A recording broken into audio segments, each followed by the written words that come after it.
Welcome to Underwire Podcast. If you are new, I'm Dominique, and if you are returning, thank you. Please hit that subscribe button because I have a lot of watched hours, but not so many subscribers. So I know some of you are watching and you're not subscribing. But today we are welcoming Nikki Fiel. Welcome. Thank you. Thank you for having me. And she is certainly a jack of all trades, but we're going to talk a lot about her life, but mainly about her position in the fitness industry. And I think the most exciting thing that she has achieved, this is my opinion, is that she met Arnold Schwarzenegger twice. Yes, ma'am.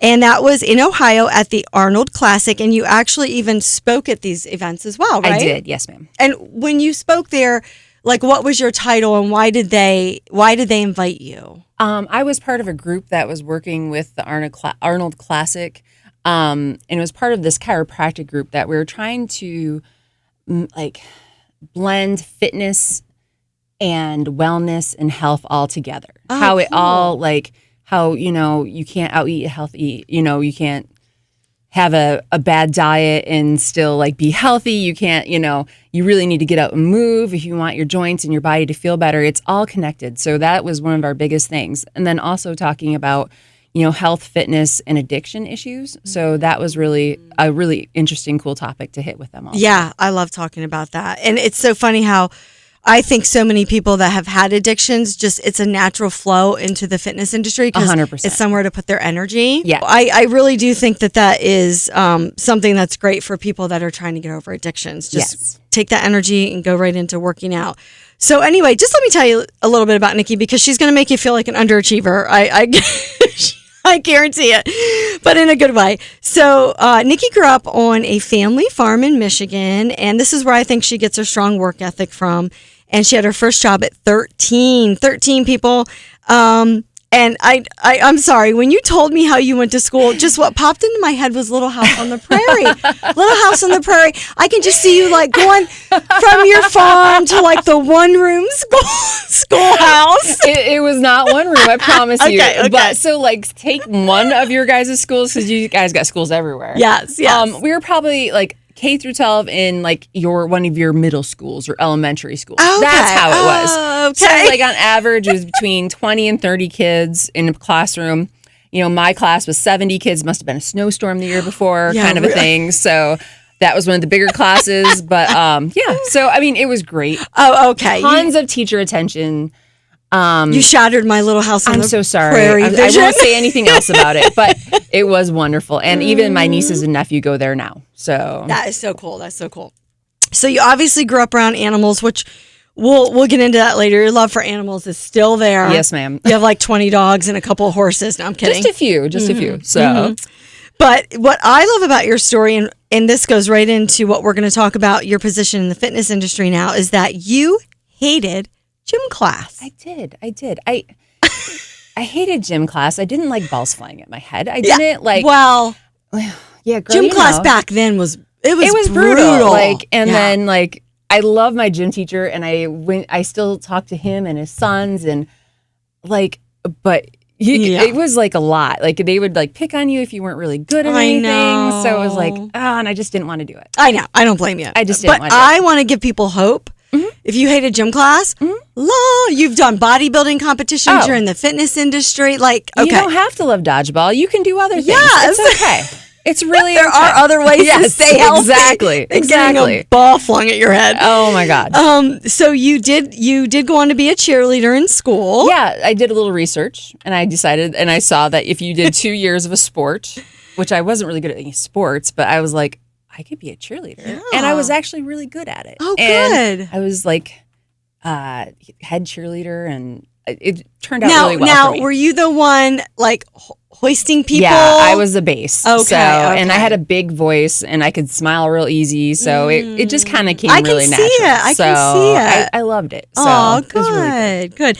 I was cheerleader briefly in elementary school. Okay. Because my brother played high school football. I don't know how it happened, but anyway. So I was on the high school team, and I was the little elementary school kid that they would be throwing around in the air. Yeah, but it was fun. Oh, yeah. Okay, so then you went on to work as a vet tech after you graduated high school in an animal hospital. You did that for about 15 years. Yes. And then you were natural transition, vet tech into, I don't know, I'm going to open up my own bakery. Exactly. It was so weird. It was like, again, we were in a small town. Okay. Yeah. And I'm going to be I loved my vet tech years. There's a lot that I miss about it. It is very stressful. So if you have a hard time at the vet, give them a little bit of grace because... Why? I'm just curious. Why is it so stressful? I think money has a huge thing to do with it. We have insurance to cover a lot of our health issues, but when we have to do diagnostics on dogs and cats and everything else, you're throwing a couple grand out easy. Girlfriend, tell me about it. And then, say a surgery, say this, and then the people who just don't have the money have to euthanize, and it breaks your heart. And there's just so much stress. And then if you don't, sometimes there's not always a really great work environment. It gets a little stressful. And they're always so busy. My vet is always slammed. Packed. Yes. And when I first started, we had 4 vets, and then we dropped down to 3. When my boss, he was the only male vet I had worked with at the time, he owned the practice, decided to retire. I decided it was a good time for me to break off. So okay, how did you transition into? I want to. That was a progression because I love to bake. Okay, I love to cook. I love to bake. I'm really into art. Mm-hmm. And this was a really cool way for me to transform my art into something that I could make a living off of. Okay. And my cakes weren't bad. They're pretty. I've actually baked around here, so I do my cupcake fundraisers a lot. Good. But yeah, no. So I would just bake wedding cakes, birthday cakes on the side, and then it kind of got really busy. Then it got really busy, and I ended up opening my own bakery. And be careful what you wish for. It happens real fast sometimes. Mm-hmm. Hence, social media. So that was my first taste of social media, and it just kind of went. So I love the name. You called it Piece of Cake. Yeah. Now, how long did you own that? So I had Piece of Cake probably, I would say, I had my store for a year. Okay. And then I had, but I had been making cakes for about 2.5 years. Okay. All right. So, yeah. And what I love is that, and correct me if I'm wrong, you had a weight loss journey while you owned the bakery. Oh, yeah. That's funny. So first, let's go back a little bit first. So what actually, and we'll get into the rest of your bio, and I'll just mention very quickly that fast forward, you've done how many bodybuilding competitions? 3. And they were for the United States Bodybuilding Federation. Yes, ma'am. USBF. Yes, ma'am. We've already said you spoke twice at the Arnold Classic. Yes. You're presently working for a local YMCA. Yes. You've just been promoted to wellness director. Yes. And stick around, people, because she has an exciting announcement. She's doing something huge for our area, and we'll tell you at the end what she's doing. I'm super excited about it.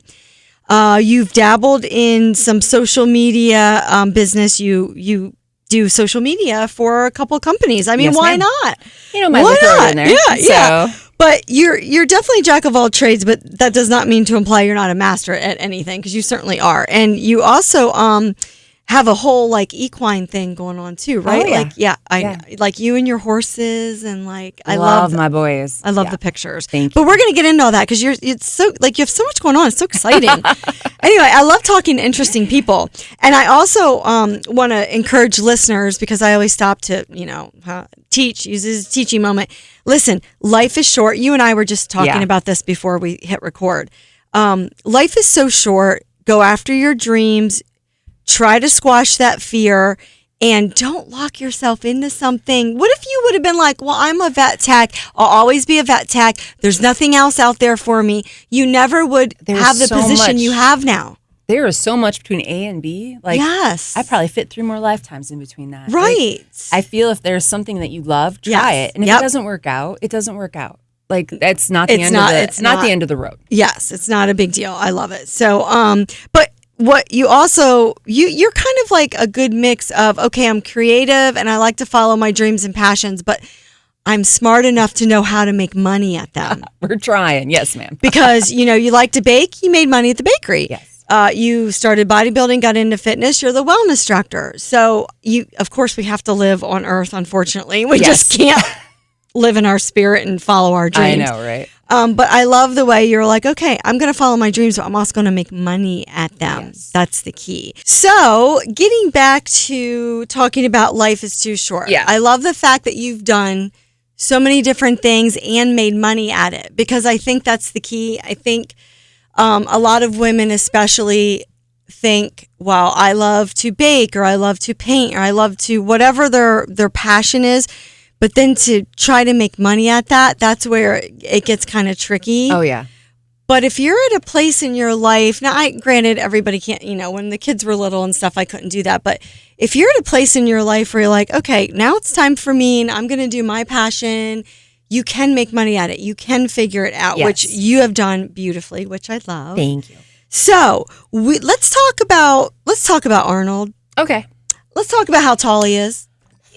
It's not that tall. Listen, I read somewhere about Sylvester Stallone that he's really short as well. And when he gets in pictures, they have him stand on a box to make him look taller than other people. Well, that was the kind of funny thing. So we were there taking pictures, and I'm in heels, I'm in a dress, and like we were eye to eye, like head to head kind of thing. And I was kind of like, wow. And then Duke's around 6'2"-ish. And he's your husband. That's my husband. Yes. And he went with me. And so we were getting our picture taken, and they made him like crunch down. And I was like, but Duke was so geeked. He had this, like, he's like this or whatever. It was so cute. I love it. I still have the picture. I'm like, this is awesome. That's awesome. So, well, tell me, how you even got the phone call or the message. How did it lead up to you being asked to speak at an Arnold Classic? I was working with a group at the time that we were, it was just a big bunch of brainstorming. Like we were just working towards, health and wellness and how to, excel all of our careers, but in a way to promote it the correct way, I guess is what I'm trying to say. So you joined like an online group? It was like an online group. Like it was, how do I want to say it? It was just a group of like-minded people through like the ISSA association. So like that's where I got my personal training certificate. So we just all kind of would meet up for like little conferences. We did a lot like on clean eating. We did a lot on natural bodybuilding, lifting, different techniques, different things like that. Things like not to promote harm, but to promote health, health and wealth. Let's work out in a healthy manner. Exactly. Which bodybuilding and being healthy doesn't go hand in hand, by the way. Always. So, but it can. That's what I like about it's USBF, United States Bodybuilding Federation. Yes. And you said they're like, if I say all natural, would that be a right characterization? Yeah, that's all natural. No, it's exactly what they have on their website. They do testing, and then they're very strict about their testing. If you pop up positive for anything, that's on there. And they have a big list of things that you are not supposed to be on. Good. It's phenomenal, but you are, exiled for life. You are not allowed to like do another show with them. That's good. That's good. I gotta say that whole show experience, that first show, you're nervous. Oh, I know. We're going to get into that. Let's stick with Arnold for a minute. All right. Because I want to hear all about that. Okay. I do. I'm always fascinated. When I was younger, I used to drive up to State College actually and just watch shows just because I like to watch them. It was fun. Oh yeah. But I never really wanted to get that strict myself. So anywho, so you're invited to the Arnold Classic through this online group that you were a part of. And when you got invited, was it immediate? Like, can you speak at the event? So it wasn't like, oh, you're invited as a guest. You were a speaker. I was a speaker because we were part of a panel that would talk about like I said earlier, like with the chiropractic and the health and wellness, like how to make everything kind of just blend into like a nice, natural, healthy lifestyle. Cool. So how to, work your diets where you're clean eating, you're getting enough calories, you're happy with your body weight, that kind of thing. And then you're moving your body so your body feels good. How to avoid injury, or how to actually make your body, if you do have an injury, how to help heal it. Oh, I love it. So it was amazing. All balanced, all healthy. Do you remember how long you spoke for? We kind of went back and forth. We answered questions. We asked questions. It was really... So it was like a panel. It was a panel. So we were probably on there for like an hour and a half. Oh, great. That's awesome. What an experience. It was amazing. And then did Arnold, when you met him, was that before or after you spoke? So we met him No, it was after we spoke. Okay, so, all right. Yeah. And you just exchanged like pleasantries. Like, hi, how are you? It's nice to meet you. Oh, you look lovely. Like, I love his accent. I can't even pretend to like do it. I know I was going to, and I'm like, no, like I would totally buy. My husband does it really good, but no, he's really fun. We got to actually meet. I got to meet Super Bowl pro. I got to meet several bodybuilding world champions, like Mr. Olympic. Like, wow, so cool. Lee Haney. Phil Heath, I believe, is one of them. Several, like, these guys were so cool. And like you were talking to them, like, you're like, what's your opinion on this? And they're like, that's a good question. And they would like, oh, good. They'd actually they engage. Were they were so engaged. It was so cool. And, like, they weren't too good. Yeah, no, they were all really like awesome about talking to you. Dr. Pete, who he's so funny. He's like this 80s, I want to say, like, did you ever see like bodybuilding TV shows like in the 80s? Girlfriend, yeah, I'm older than you, so I remember all that stuff. You've probably seen Dr. Pete. Really? I've had dinner with this man. He is phenomenal. He is hilarious. I'm actually gonna I won't. The big surprise we're gonna talk about later. But I am really excited. I was really excited to know him, and he was just very charismatic and fun to know. Listen, I remember waking up in the morning in middle school and doing workouts like aerobics and stuff with ESPN. They used to have workout shows on. And like him and his wife before I go to school, and like in their leotards and crap, bench pressing the girls, like. And this is these people that I got to be on stage and meet. They're phenomenal. So great. So that's so funny. I loved every second of it. Oh, that's so cool. All right, really neat. And I'm sure you have a picture. Oh yeah, I'll have to like put one in my fancy editing skills. Ooh, whatever. I got you. I'll send them to you. That's so cool. So you got to speak twice at the Arnold Classic. You met Arnold the man himself. How did you venture into the USBF, the United States Bodybuilding Federation? Like, kind of take us through the steps that led you up till that point. And the reason why I want to hear steps is because if anybody's listening, primarily women, and they think, okay, I hate working out, I hate a gym class, I maybe might have been overweight, or I am overweight. You know, to have a goal like that just looks like insurmountable to a lot of women. Yes. And I'm not saying you should have that goal. I'm just saying it's a goal. If it helps you. It's completely obtainable. Right. If it 100%. Helps you get to a certain point. So I guess I have to go back to figure out how you ventured into the USBF. I think we should go back to the bakery. Yes. Let's talk about what prompted you to lose 70 pounds while you were baking baked goods. I think there's like this like psychotic thing where you like feed people things and then you eat healthy. Like I feel like there's like a term. There's probably somebody's going to comment on that. Yes. Every Italian woman anywhere. Exactly. And Polish too. Yeah. So I think that's where it came from. It was, I just stayed really strict. Like it was like, okay, like I had a goal. I started seeing results. And 90% of it is diet. I'm sorry. But what made you wake up one day and be like, you know what? I'm not healthy. And I saw a picture of myself and I hated it. Have you ever done that? I know 90% of us do. Like you just saw this picture and you're like, oh God. Like that's, you know, I was hitting 30 and I was like, you know, when you're 29 and you're hitting 30, you're like, oh my God. It's really not that bad, girls. Trust me. It's not. I'd take it, but dude, I'd take it 10 times.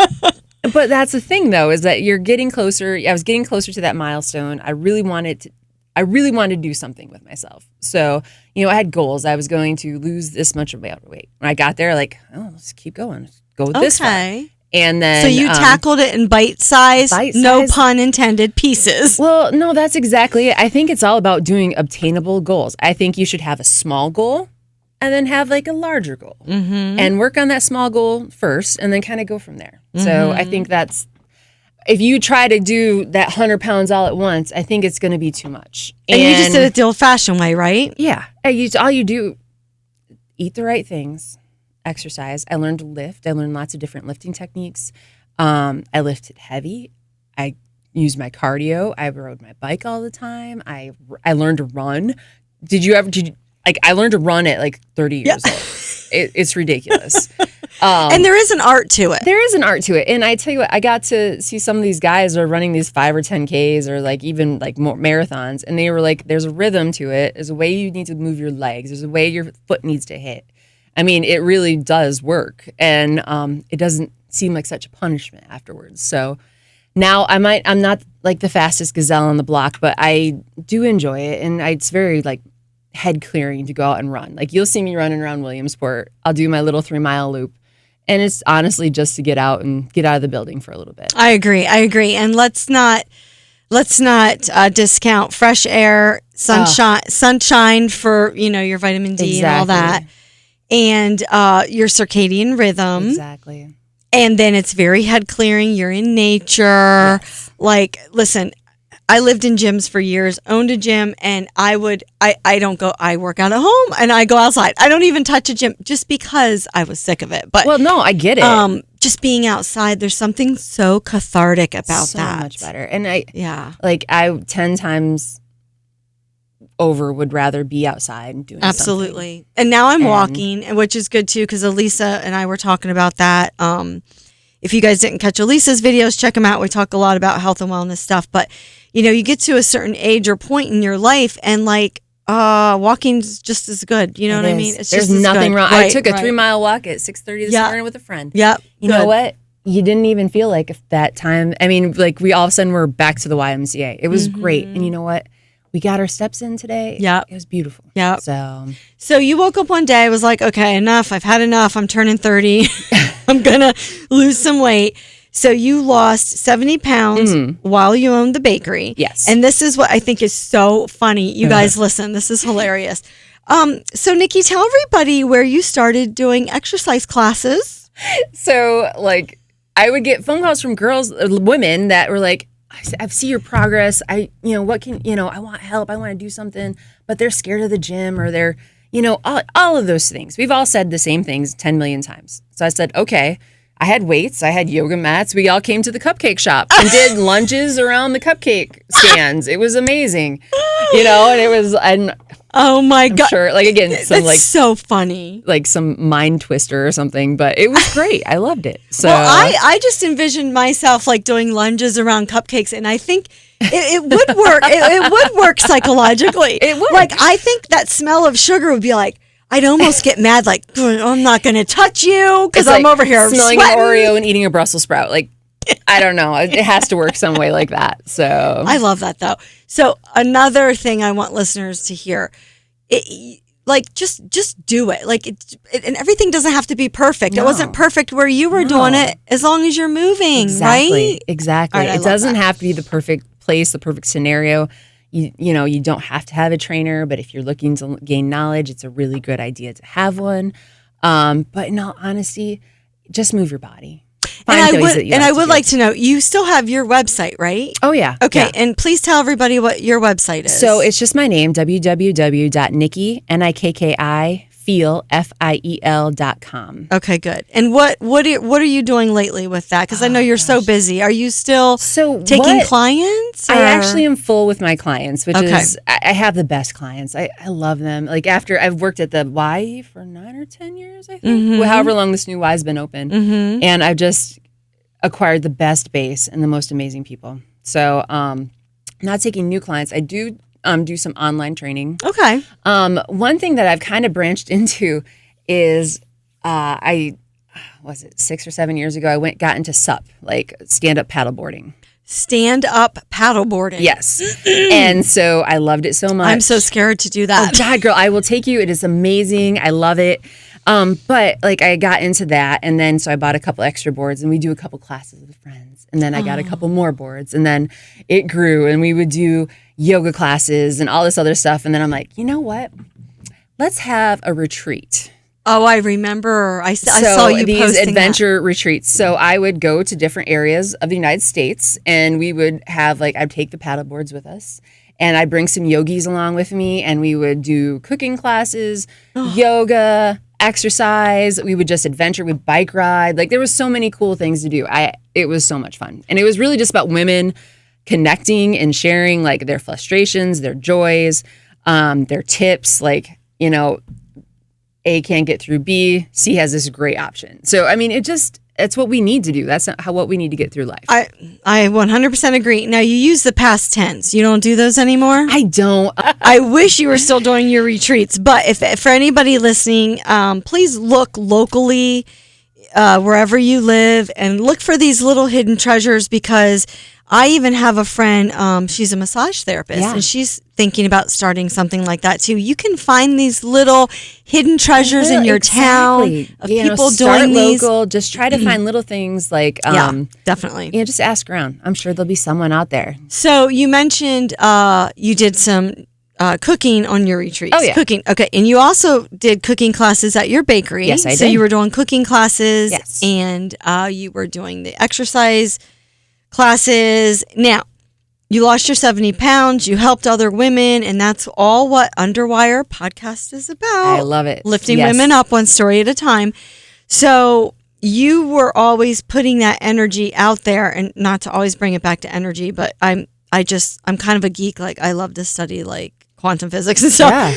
Yeah. But when you put genuine energy out there and you're not doing it for ulterior motives, it comes back to you. It does. It comes back to you. People know. People know if you're real. Oh, they do. If you're calling it in, people know. They absolutely do. That's what I love about you.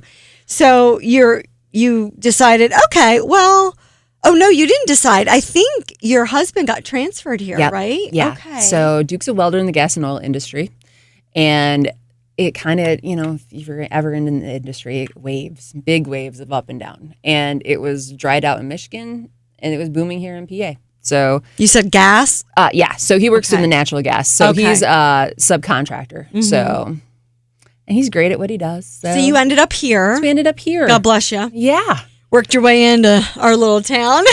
Crowbar and all. It was great. So you come here. Now, you were coming off of like, okay, I've been a vet tech. I've owned a bakery, but I lost a bunch of weight. So when you came here, what was your vision for what you wanted to do here? I didn't know. I felt very lost. I'm not going to lie to you. Well, good. I'm glad. Share that. I was very lost. I immediately connected with one of my best friends. Her name's Ashley. Her husband worked in the gas and oil too, and our husbands worked together. They had 2 beautiful little boys. They're like my nephews. I love them. Aww. And they, it was just so nice. I had somebody to connect with. She's like, hey, I'm going to the Y for a class. You want to come with me? I'm like, heck yeah. And I walk in, and when I say my school was tiny, my gyms were tiny. Yeah.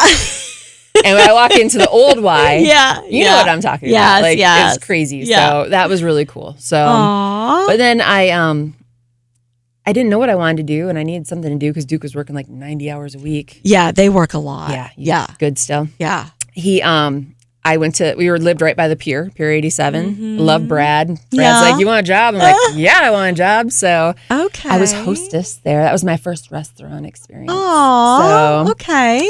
And then I worked at a flower shop for a year. So I worked for Brad Pier and the flower shop for about a year. So again, you're just like, all right, we live on Earth. We got to pay our bills. I'm paying my bills while I figure out how I can start, a new career or give back and live my passion. And correct me if I'm wrong, you're probably going to all the classes at the Y at this point. Yes. And my very first person that gave me my very first tour was Rachel Bryant, she is an angel on earth. She's amazing. She made such a impact on me when I first met her. That she's like, well, if you like, to do classes or anything, you should come and teach with us. And we're always recruiting, girl. I know, always. And I was like, that sounds pretty cool. And like that, it kind of put that grain of she sand planted in. the seed. She planted the seed. So I was like, the seed. Well, I would like to get back into that. So I feel like, and I don't know how you feel about this, but that's my origin as well. Like we called it aerobics back in my day, but the Group X classes is where I started in the fitness industry. It's where I met so many great people, and I feel like it's a dying art now, and it makes me so sad. Yes, you can work out at home. Yes. However, there's nothing like, again, I take it back to energy. When you're in a room with other, look at the artist. Imagine Taylor Swift singing in her bedroom by herself as opposed to a concert. I know. Okay. Not quite the same, but you know what I'm saying. But I get it. But I have to say that our Group X classes are going strong. Oh, good. We have an amazing following. And like, if I were to look at some gyms and then I look at, we have like 53 classes that we run every week. And that's amazing to me. Like, and we have stuff for seniors. We have stuff for the lifters. We have the bar enthusiasts, the kickboxers, the power pump, the spin. Oh my God. And Zumba. Like there's Zumba every day. Zumba's still going strong. Zumba's amazing. And then yoga, I love our yoga instructors. They are so amazing. So I just cannot praise my crew enough. Oh, good. They're phenomenal. Good. And that's what makes our YMCA different. Like we have a really great following, great family. So and Group X, like I can't stress enough, ladies, if you're listening and you're working out at home, that's great. It is convenient. But if you're in a town, check out your Group X classes, because just to be around that energy and to have an instructor right in front of you, your form might be off. She's going to help you out. You're going to make friends. If you need a modification, like there's so many things that are, a positive for it. And there's so many like little steps up, like, you just, I want to just try this class. And then you're like, all right, so-and-so told me to try this. So, I mean, there's so many cool things to have. So, and I think it's important to note too, when you lost your weight, it wasn't just clean eating, portion control, movement, but you incorporated weight training. And so many women, as we know as trainers. Oh, I know. They're afraid of that. And I must have said it a million times in my career. Unless you have some freakish DNA where you are like loaded with, male hormones, you're not going to bulk. I promise you. No. I promise you. No. And it's very important to note too, and I say this all the time, muscle requires more calories to maintain than fat. Yes. So and I'm sure you're going to agree with me, stop looking at the scale. If you have two women that both weigh 150 pounds. They're not going to look completely different. Thank you. I really hate the scale. Like, I really, really hate the because scale. you can have one woman that's all muscle and one woman that's all adipose or fat, right? Exactly. So and they're muscle weighs 4 times more than fat. When people say that their scale's not moving, I'm like, did you start taking measurements? I think that is the best thing to do, is notice how your clothes are fitting and take those measurements.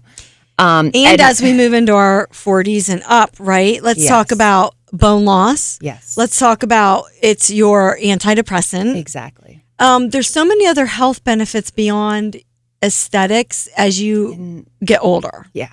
And you feel like a badass. Let's just put that out there. I know. I mean, you're walking past the guys and you're like, I'm going to just take that 30-pound dumbbell. Yeah. And, dude, it's cool. I love it. And that's how we should feel. Yeah. So, and I love feeling strong. Oh, yeah. Because periods in my life that I haven't been lifting, which I'm not right now, I have to get back into it. But I feel like things jiggling and I'm like, oh, dear God, what is that? I've never felt a jiggle. And I was like, oh, I'm not lifting. It makes a big difference. I will say that in the last 6 months in this new job position, I have not been able to lift like I wanted to.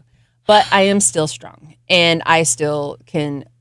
My whole thing with fitness is kind of taken a turn.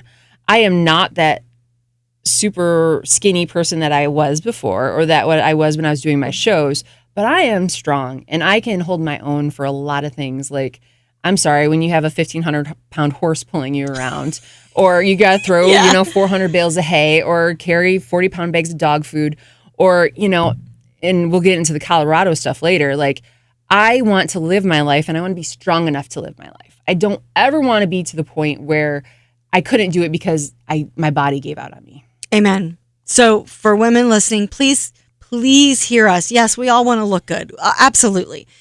But feeling strong and having strength to do your daily living activities, whatever that looks like for you, is really the most important thing should be focusing on. It is. These next 10, 20, 30 years, that's all going to be where we started right now. Like, if we start lifting now, we can help build that bone density. We can help. There's just so much that it helps. Just I know. Move your body. And if you have questions, come see us. That's what we're here for. And I think, focusing on the body image is not sustainable. No.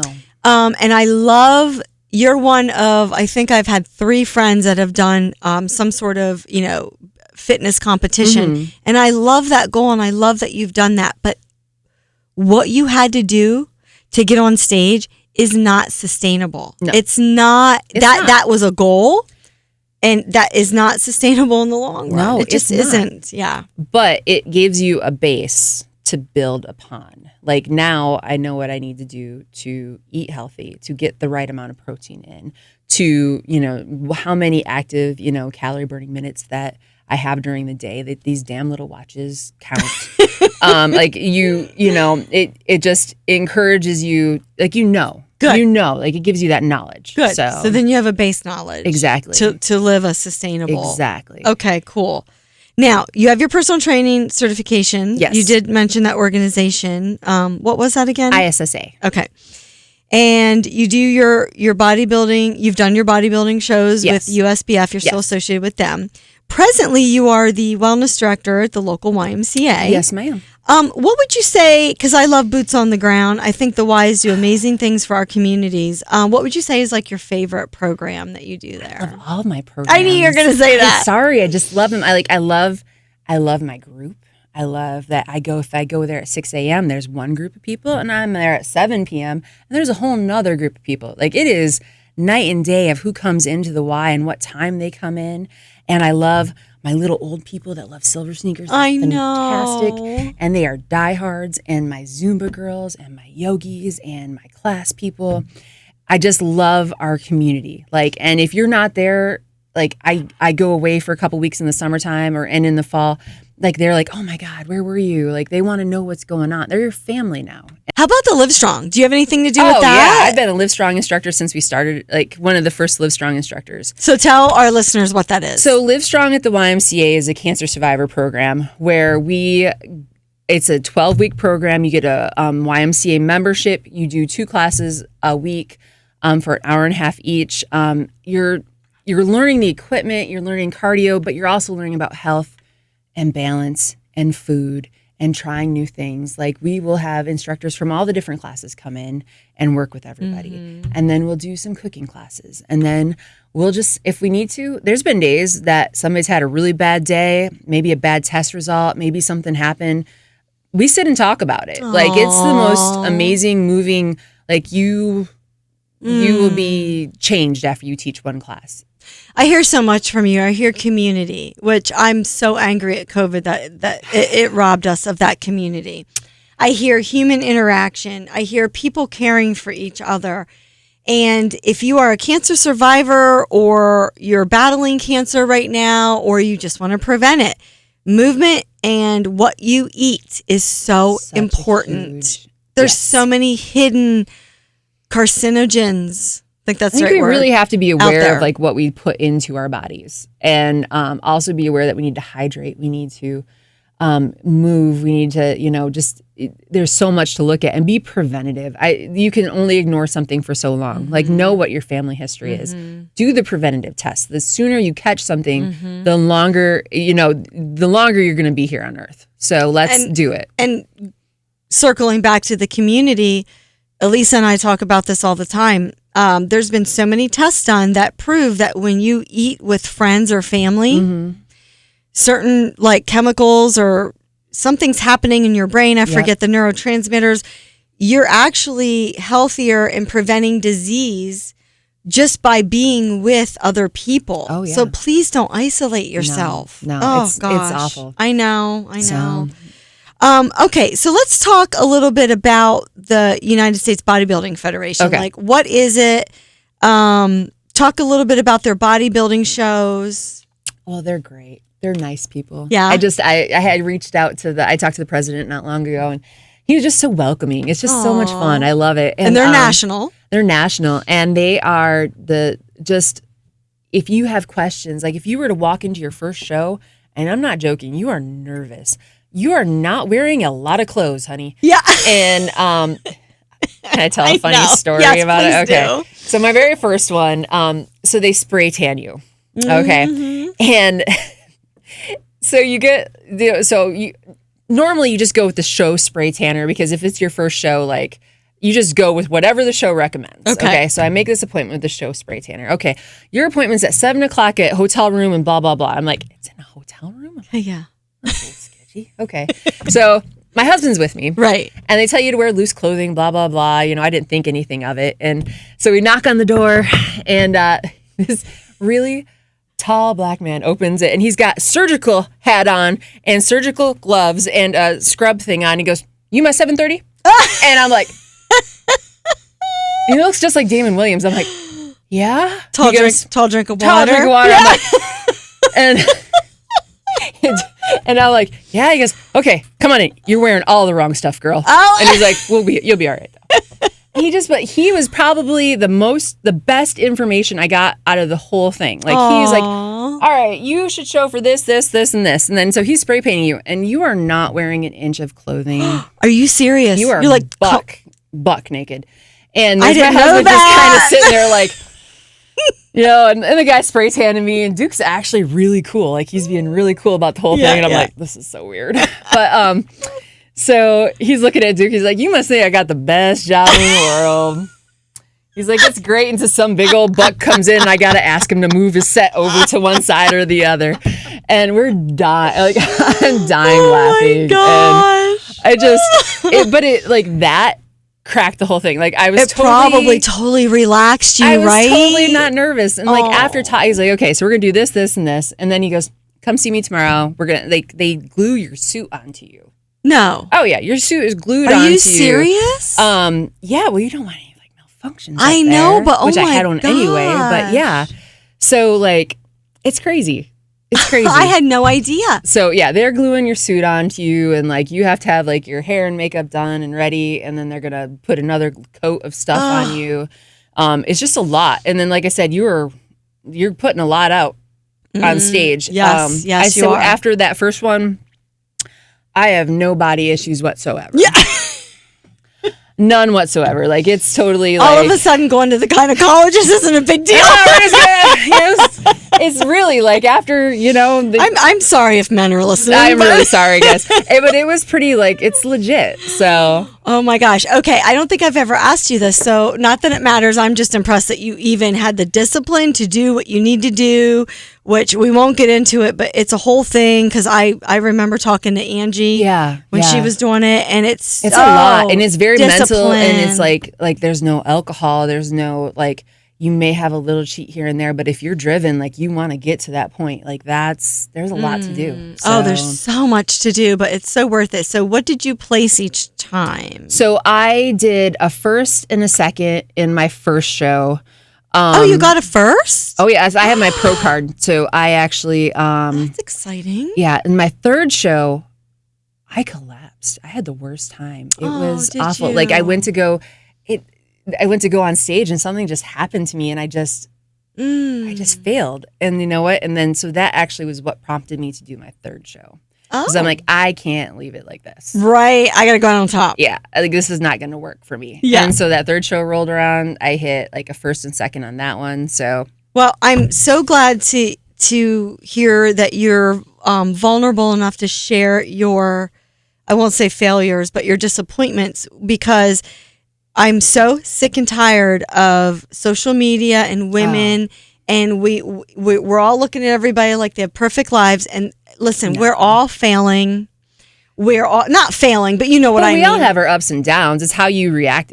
Life's all about reaction. Thank you. Like, are you going to own it? Like, you know what? Maybe for that second show, I wasn't ready enough and I knew it. Maybe you weren't. And, right. And I owned it. And like, I went into that third show ready. Like, bam. I mean, think about it. If you would have been a boxer, you would have been like knocked out. Dude, you're not ready. You're not ready. Yeah. And that's just the way it rolls. So, but you got back up, which is what I love. I did. Oh, good. So it's cool. I loved it. It's just such a cool accomplishment to have for thank sure. You. So let's talk about, let's just switch gears for a minute. Sorry. I just want to switch gears for a minute because we are going to get back to talking about the big announcement when we're done here. But I want to switch gears because you are still an avid animal lover, and I love that. And my youngest, Sophia, by the way, is just like you. She already warned me. She's like, Mom, when I get married, when I grow up and get married and all that, just be warned because I'm going to have like a whole house full of animals. And be ready for it. But so tell me about your animals and tell me about your horses and Colorado. Okay. So I love German Shepherds. I had 4. I just lost one of my old ladies. She's amazing. Sorry. No, it's okay. She had a beautiful life. And so I had Nona. That was the girl we lost. And then I have Nash, who is her full brother. He's a long-haired German Shepherd. He's beautiful. He's very, I don't know how to even put it. He's ridiculous. And then I have Tough, and he's a white German Shepherd. And then we have the golden child. That is my husband's Labrador. He's the most ridiculous dog I've ever met in my entire life. They need a lot of attention, don't they? I think he just gets a lot of attention. Like he's just like, and he's psycho fetch master, and he swims 97 times a day in our pool, and he has Duke's baby. Like he just follows Duke around everywhere. And it's ridiculous. So, but then we have, then I have 4 cats. I have Schmeagle, Carl. Schmeagle. Oh yeah. She, so funny. She could be nice, but not all the time. And then, so Schmeagle, Carl, and then I have Jimmy, who was my grandfather's cat. I love the human names. Carl, Jimmy. Carl. Yeah. Carl's from The Walking Dead because Carl don't care. Carl gives 0 shits about anything, and does not care if you're comfortable or anything else in your life. As long as he's okay. And then Jimmy was my grandfather's, and that's my grandfather's name. And when he passed unexpectedly, we were kind of left with these 2 kittens and a mama cat. And so when I come home, I just told Duke, I'm like, bringing a cat home. And he's like, okay. And she's the chillest thing in the world. She rode in the plane with me, like didn't make a peep. Like I let her walk around the airport. She was great. So, and then I found Lou on the side of the road. Lou is my other grandfather's name. Are you one of those people that just pick up? Okay. You know, I had a best friend like that one time. She couldn't drive by. If she saw a stray animal, forget it. It was coming home with her. But I am a true believer that they find who they need. Oh. And so Lou was really sick, and he just lay on the side of the road. So I just picked him right up, and and now he's the most annoying, lovey little cat in the world. So he screams all the time for treats, and he's a bottomless pit. But yeah. And then I have Wyatt and Waylon, and those are Wyatt's like my little wonder horse that I can put anybody on, and he just does his job, and he's amazing. My niece tries to steal him on a regular basis. Did you have horses on your farm growing up? Yeah. Okay, so you've been around them your whole life. I have. I was a barrel racer, so I would do like... What's that? It's kind of like a speed event to where like you would race around like a cloverleaf pattern for time or whatnot. Huh. And it's like a rodeo event-ish. Oh, so fun. I wasn't really into like the pomp and circumstance of some of the other horse showy events, and so that was a way for me to get out and like do stuff with my horses. So my niece is a much more refined rider, and she makes me look like crap whenever we're out there. So, but she does a good job. So you have what are your horses? Do you name them? I do. So Wyatt names? and Waylon. Aww. And Waylon's my baby. He's like 8, I want to say, and he is huge. Like this horse is ginormous, and I don't mean just tall. Like he's just a tank. They're a lot of work, aren't they? I know nothing about horses, but like there's a lot to like making sure they're fed correctly, making sure that their maintenance is well. Like you make sure their teeth are they're filed down, they're not getting pointy, so they can eat comfortably. There's different types of horses, like different types of people. Like Wyatt will lose weight if he even thinks about doing some work, and then Waylon is a chunk like his mama, so it's all right. He's thick. And you know what I love too? I love how they're such an intuitive animal. Oh, they are. And it's almost like I think of horses as like a lie detector. Like you don't even need to take a lie detector. If you suspect somebody in your life is lying, say, we're gonna go visit the horses. They're gonna tell you. Like they just pick up on energy, don't they? They do. Yeah. I tell you what, my horses, like they love my husband. Like he's just a genuinely amazing, good man, and he will take and like I just throw him up on anybody. He's like, all right, and as long as he can drink his beer and ride the horse down the road, he's like, all right, I'm good. So I want video of that. I'm pretty sure I have it on Facebook. So okay, so. Let's go to Colorado. What do you do in Colorado? Okay. And is it as beautiful as the pictures? Because breathtaking thing. Like I love y'all, Pennsylvania, but someday that's where Nikki's going. Yeah. So it started with your guys' game show, your hunting and fishing expo down at Harrisburg. Okay. Me and Duke were like, we're gonna go on a hunt this year. Duke and I are both avid hunters. We want to go elk hunting. So we were like, okay, we're going to go to Colorado. So, but that show is ridiculous. Like it is the biggest thing that I have ever been to. So we found all the Colorado outfitters and we narrowed it down to like 2 or 3. And we ended up meeting this amazing group. Tim Hine and is the owner and the owner of Backcountry Outfitters. Oh, okay. So of this group that we were, that we're going to go hunting with. Mm-hmm. So me and my mom and dad and Duke, we all book our hunt I'm going to make a side note. My mom is not a hunter, and she did not enjoy it that much. But we had a really good time. She's a good sport. She was a very good sport. I love my mother. It was great. So, but when I got there, I just connected with the wife and then with Tim and with like the whole thing. Like, I love horses. I am a very like, get out. If I can do something and it feels like work, I love it. Mm-hmm. Like, and it's an adventure, like something new. Like, you're not riding down a trail in the middle of a field. I'm riding on the side of a mountain that you could just slide down at any second. Like, it is the most invigorating thing in the whole entire world. Oh, you're one of those. I am. And it's crazy. I just love it. And, but then, you ride 4 hours into the mountains, and then you get to your camp, and then they're like, okay, we're going to get up at 5 o'clock in the morning. Okay. No, 4 or 5. But then all of a sudden you hear something like stomping around your tent. They let the horses go at night so they could go and eat and like drink water and stuff like that. They stay right where they're supposed to. But like all of a sudden, like you're going to go to the bathroom in the middle of the night, and there's this horse like, hey, how you doing? And I'm like, oh my God. Or like this huge mammoth mule sticks his head through the tent door, and I'm like, what is that?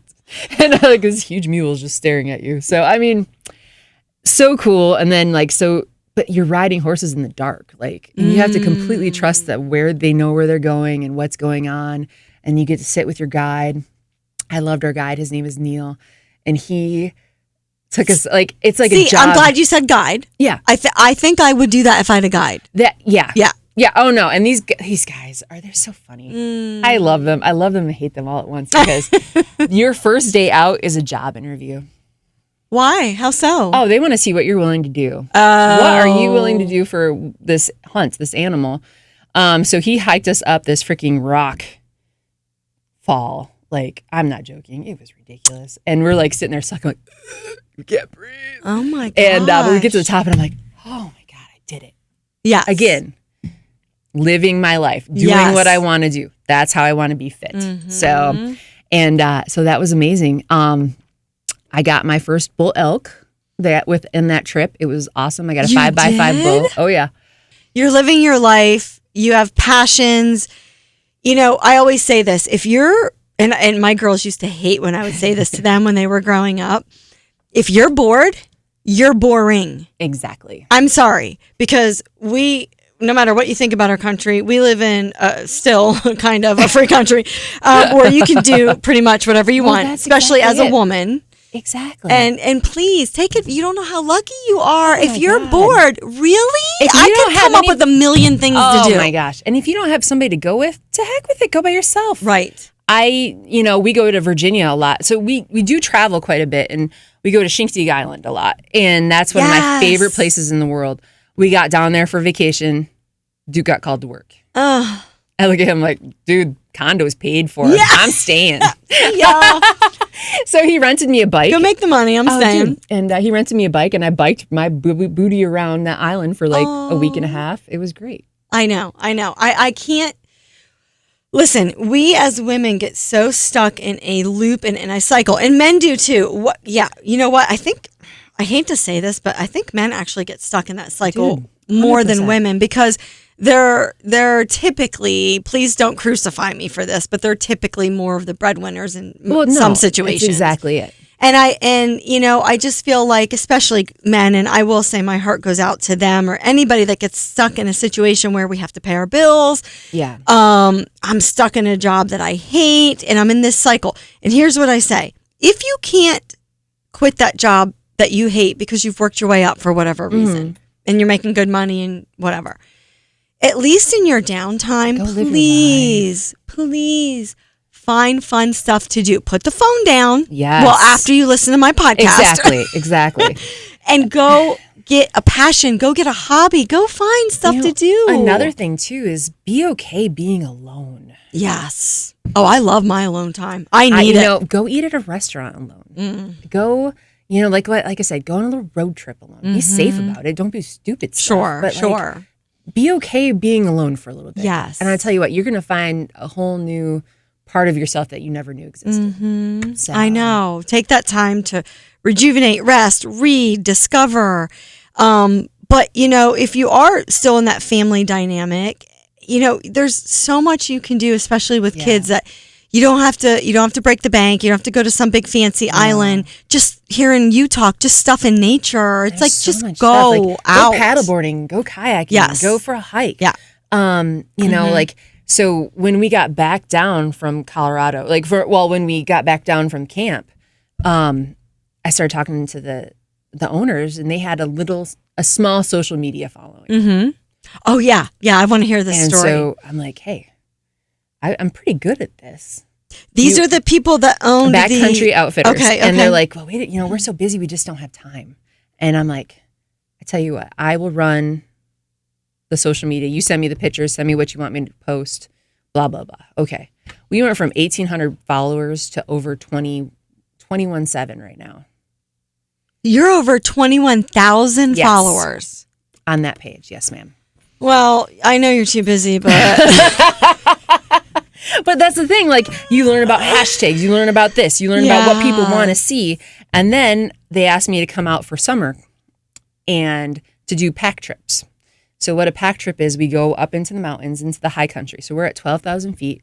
This is a 10-mile ride into the country. And this is the most amazing, terrifying ride you'll probably ever take in your life. It is ridiculous. And we get up to this little lake. It's called Turkey Lake.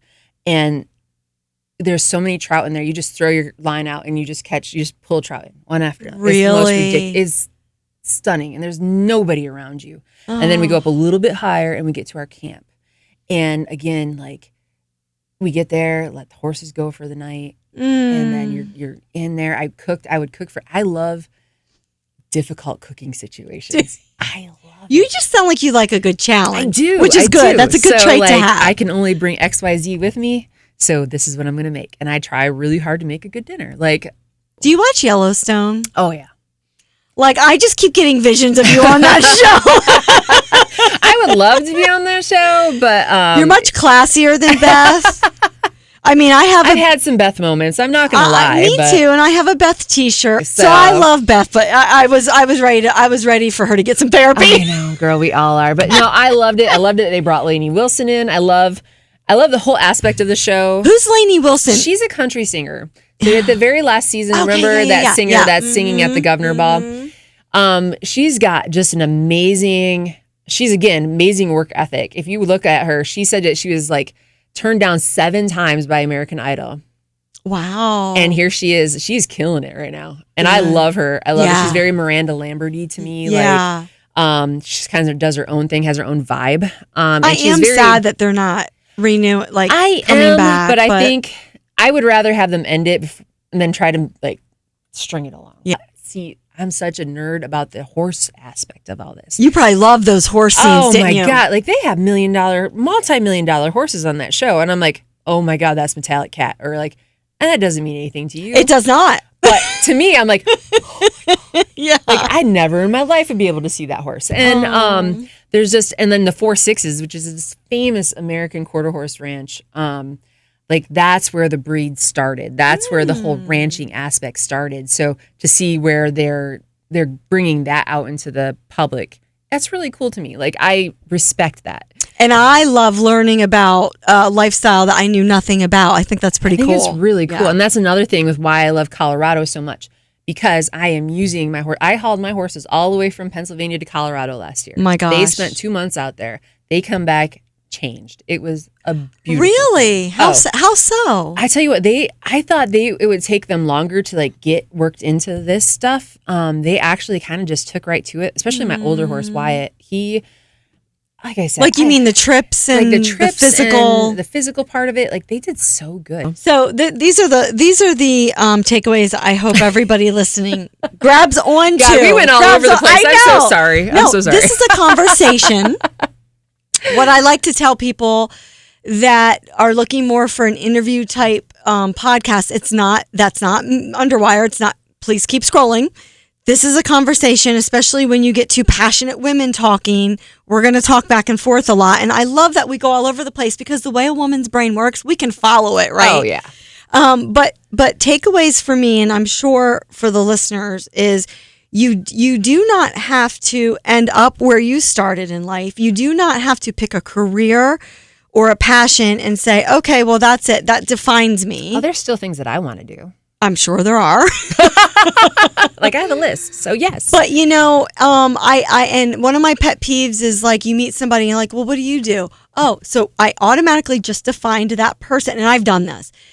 And I'm trying to stop because then I automatically just define that person by their career or their job. And there's so much more to people. So women listening, there's different seasons. If you're married, if you have children, or if you don't, it doesn't matter. You're going to go through seasons.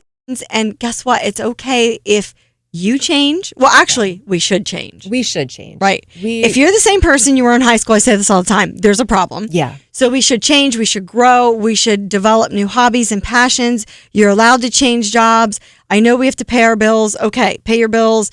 But don't give up on, not to sound like a conspiracy theorist, and I might edit this out, but I swear the powers that be want to keep us in a box. They want to keep the wheels moving and the big machine moving. So we're the little worker bees, and they want us to come home exhausted and self-medicate ourselves and not have a life. And I'm sick of it. I'm sick of it. I'm sick of working your butt off all day and coming home and going, oh, I need a drink. Yeah. Oh, I just need to relax. And then before you know it, you're in bed and you did nothing. Yeah. So let's even, and I'm at this point in my life, I'll admit it, I went for the big house and the big life, but I'm at the point in my life where I'm like, I don't care if I lived honestly in a tent somewhere. For me, I kind of feel like the beach, like you feel about like Colorado. Oh, yeah. I'd live in a tent under a bridge somewhere.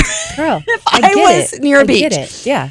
And my bills were paid and I had more free time to live life because life is so short. It really is. And I love that you've accomplished so much so far.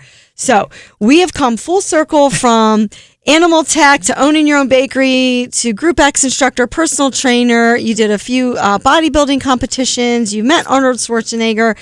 You love your horses and your animals. And I love knowing people like you because you're so genuine. Thank you. And for everybody that's listening to, a little side note, I was having technical difficulties. Another one of my guests that was on the podcast called in. I didn't know this. Nikki's so wonderful. She was even helping my other guest bring in an instructor from, where's Carrie from? Germany. I'm going to interview Carrie tomorrow night. And she's going to be doing the Drums Alive program, and you're helping with that. And I love that because it's primarily for people with special needs, which we call diverse abilities. And I don't care if you have a diverse ability or if you're older, like you said, the Silver Sneakers program. If you want to feel some energy, come to one of those classes. You've never met more happy people, more amazing, and they're genuine. They're genuine, and they're having the best time. And seriously, come and see it. It's amazing. So what we're saying, everybody, and we'll wrap this up, is that we know life is hard, and at times it totally sucks. Yeah. And if you've listened to my podcast a lot, you'll get to meet my daughter. I'm having her on and talking about her journey with her GI disease and all that. And she lives in daily hell. And I don't know if you know this, I have an autoimmune disease and all that stuff. I think we talked about it before. Okay. So, but guess what? You can't let whatever you're dealing with hold you down.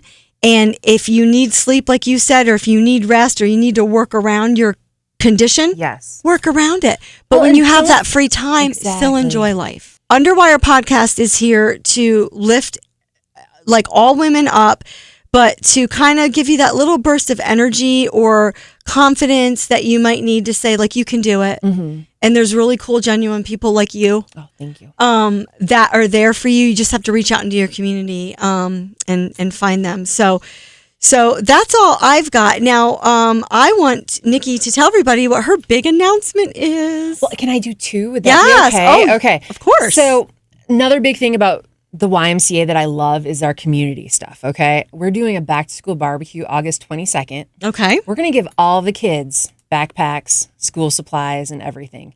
But we're also doing a burger competition. So if you've got a restaurant in Williamsport or any of the surrounding, this is a challenge for you, okay? Okay. So if you want to be part of the competition, just come see me at the Y.